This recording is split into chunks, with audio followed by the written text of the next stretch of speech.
मैं हूं शकील अहमद और आप देख रहे हैं न्यूज़ मैक्स। उत्तर प्रदेश में लगातार पुलिस कस्टडी में लोगों की मौत का मामला, खासतौर से मुसलमानों की मौत का मामला लगातार सामने आ रहा है। पिछले साल के अगर आंकड़ों पर निगाह डाली जाए तो 2020 में, सिर्फ 2020 में 1312 मौतें पुलिस कस्टडी में सामने आई हैं।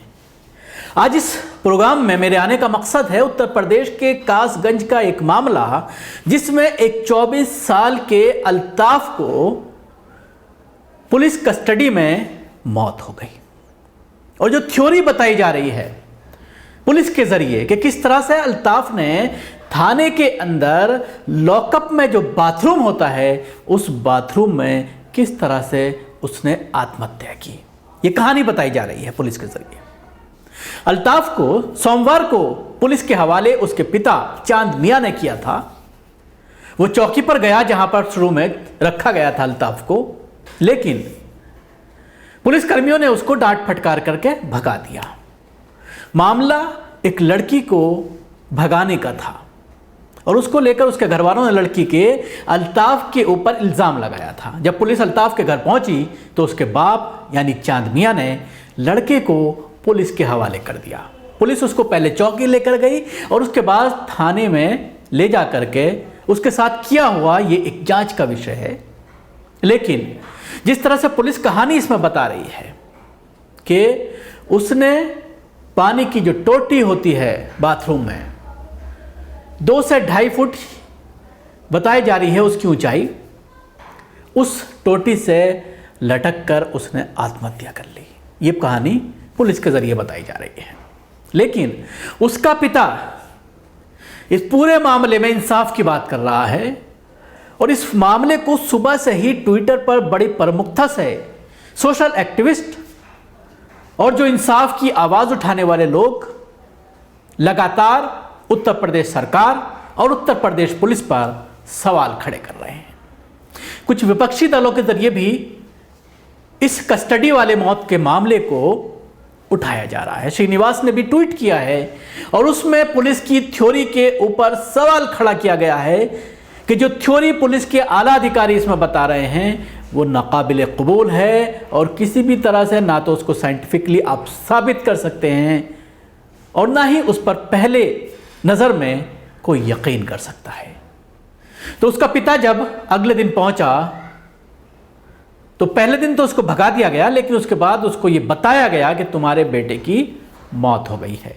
आइए सुनते हैं उसके पिता का इस पूरे मामले पर क्या कहना है। मैंने 8 बजे अपने बच्चे को पुलिस वालों के हवाले किया है। मैंने खुद अपने घर में से कल 8 बजे। किस मामले में पुलिस वाले आए थे? पुलिस वाले में लड़की के जो कह रहे थे कि ये शक है हमें, पुलिस अपने बच्चे को हमें तो आरोप के चक्कर में, तो मैं उस बच्चे को मैंने अपने हाथों से पकड़ के दिया है, बच्चे को खुद अपने हाथों से। फिर क्या हुआ? और बच्चे को लेने के बाद में चले आए हैं ये लोग। मैं चौकी तक आया हूँ, चौकी से मुझे फटकार के भगा दिया गया है। मुझे चौकी से फटकार के भगा दिया गया।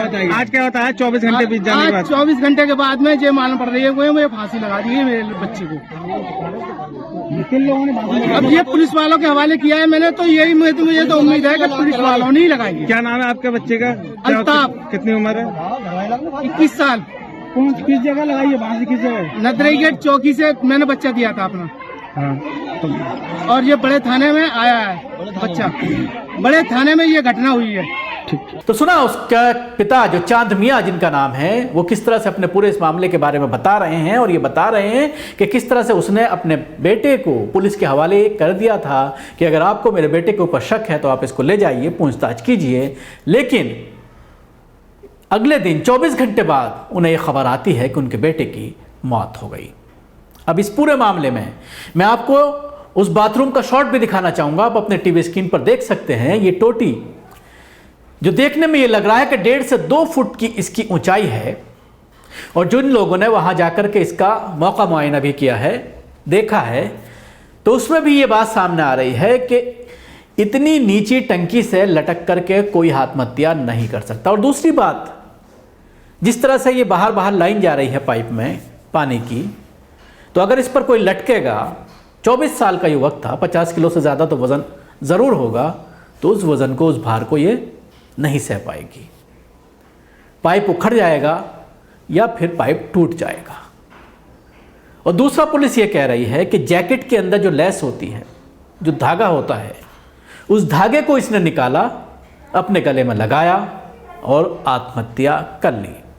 हालांकि आला अधिकारियों को यह कहना है, रोहन प्रमोद बोतरे जो एसपी हैं कासगंज के, उन्होंने एक बाइट दी है मीडिया को और उसमें ये कहा है कि इस पूरे मामले की जांच होगी।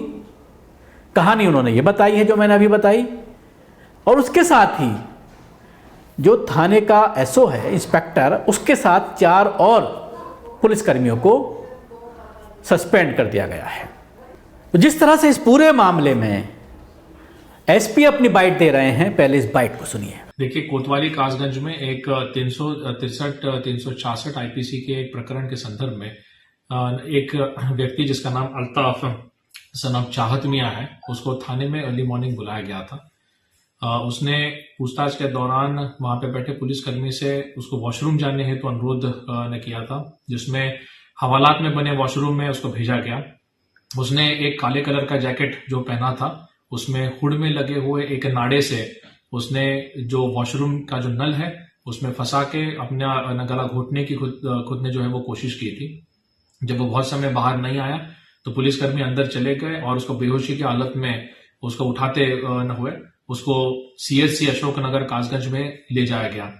वहां पे प्राथमिक उपचार 5-10 मिनट चलने के उपरांत उसकी मृत्यु हुई है।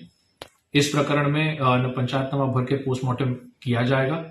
साथ ही में इस प्रकरण में जो पुलिसकर्मियों की लापरवाही इसमें है, उनके खिलाफ एक सस्पेंशन का आदेश मेरे द्वारा किया गया है। 5 पुलिसकर्मियों को इसमें सस्पेंड किया जाएगा। तो सुना आपने एसपी साहब जो कहानी बना रहे हैं, जो बता रहे हैं, और जो मैंने आपको एक फोटो दिखाया जिसके बारे में ये कहा गया कि इसी टोटी से लटक करके इसने आत्महत्या की है, वो किसी तरह से हजम नहीं होती। और कहीं ना कहीं उत्तर प्रदेश में जिस तरह से मानव अधिकारों का हनन हो रहा है और खासतौर से मुसलमानों के साथ बहुत ही आम बात हो गई है कि अपराध के नाम पर उसको अपराधी बता करके, उसको बीसी बता करके एनकाउंटर करना, उसको मार देना और उसके बाद फाइल को बंद कर देना, कोई मामला भी दर्ज ना होना, चाहे उसमें आपके पास कितने ही गवाह हों, चाहे आपके पास कितने भी सबूत हों। लेकिन पुलिस इस तरह के मामलों में पहले तो एफआईआर ही दर्ज नहीं करती है, क्योंकि जब तक एफआईआर दर्ज नहीं होगी, जांच नहीं होगी, मामला आगे नहीं बढ़ेगा। और इसकी वजह से पुलिस कर्मियों के हौसले बुलंद होते जाते हैं और वो किसी न किसी तरह से खुन्नस में या मुसलमानों से नफरत में या किसी दूसरी पार्टी से मिलकर के इस तरह की वारदात को अंजाम देते हैं और वो अपराधी के तौर पर सामने आते हैं, जैसा कि कई मामलों में सामने आया है। जिस तरह से अभी आगरा में मामला सामने आया था, लेकिन मामला हिंदुओं से जुड़ा हुआ था, उसमें जांच भी हुई और उसके बाद एक्शन भी हुआ। उसके अलावा आपने देखा ईस्टर्न यूपी में जो एक व्यापारी का मामला सामने आया, मनीष का, उसमें भी किस तरह से एक्शन लिया गया क्योंकि वो गैर मुस्लिम था। लेकिन इसी तरह का मामला प्रयागराज में सामने आया, इसी तरह का मामला मेरठ में सामने आया, बहुत सारे डिस्ट्रिक्ट में इस तरह की चीज़ें सामने आई जहां पर मुसलमानों को सरेआम गोली मार दी गई। ये बता करके ये अपराधी था, उसको गिरफ्तार किया जा सकता था। और इल्ज़ाम ये लगाया कि उसने क्रॉस फायरिंग की थी। प्रतापगढ़ मामले में उसकी पत्नी सामने आई और पूरी तरह से यह खुलासा किया कि किस तरह से पुलिस ने एनकाउंटर के नाम पर उसके पति पर गोली चलाई और उससे पहले 1 साल पहले उसके चचा पर गोली चलाई गई, उसको मार दिया गया। ये इस तरह की घटनाएं कहीं ना कहीं ये दर्शाती हैं कि किस तरह से एक तरफा खेल चल रहा है। और जिस प्रदेश का मुखिया हमेशा गोली की बात करता हो, हमेशा मारने की बात करता हो, हमेशा सबक सिखाने की बात करता हो एक तबके को, मुसलमानों को, तो उसकी फोर्स से, उसकी पुलिस फोर्स से आप अंदाज़ा लगा सकते हैं कि जो लोग उस भाषण को सुनते होंगे, जो लोग उस बाइट को सुनते होंगे अपने देश के मुख्यमंत्री की, तो जाहिर सी बात है उन्हें शह मिलती है और वो फिर कोई भी जुर्म करने से कतराते नहीं हैं, कोई भी जुर्म करने से डरते नहीं हैं और इस तरह की वारदात सामने आती हैं। सस्पेंड ज़रूर किया गया है, लेकिन देखने वाली बात यह होगी कि क्या 1-2 महीने बाद उनको बहाल कर दिया जाएगा या फिर उसके बाद इसमें डिपार्टमेंटल इंक्वायरी होगी और जो मृतक का पिता है चांद मियां, उसको इंसाफ मिल पाएगा। जिस तरह से उसका नौजवान बेटा 24 साल का महज, जिससे उसने बहुत सारी आस लगाई होंगी, बुढ़ापे का सहारा वो उसका बना था, लेकिन उस सहारे को ही जिस तरह से पुलिस ने छीन लिया, तो क्या उसको इंसाफ मिल पाएगा? ये एक बड़ा सवाल है। शुक्रिया। आपको हमारी कोशिश कैसी लगी ज़रूर बताएं। हमारे यूट्यूब चैनल को सब्सक्राइब करना ना भूलें, इसके साथ ही बेल आइकन ज़रूर दबाएं, और अगर आप ये वीडियो फेसबुक पर देख रहे हैं तो हमारे पेज को लाइक करें, उसके साथ ही फॉलो भी करें। धन्यवाद।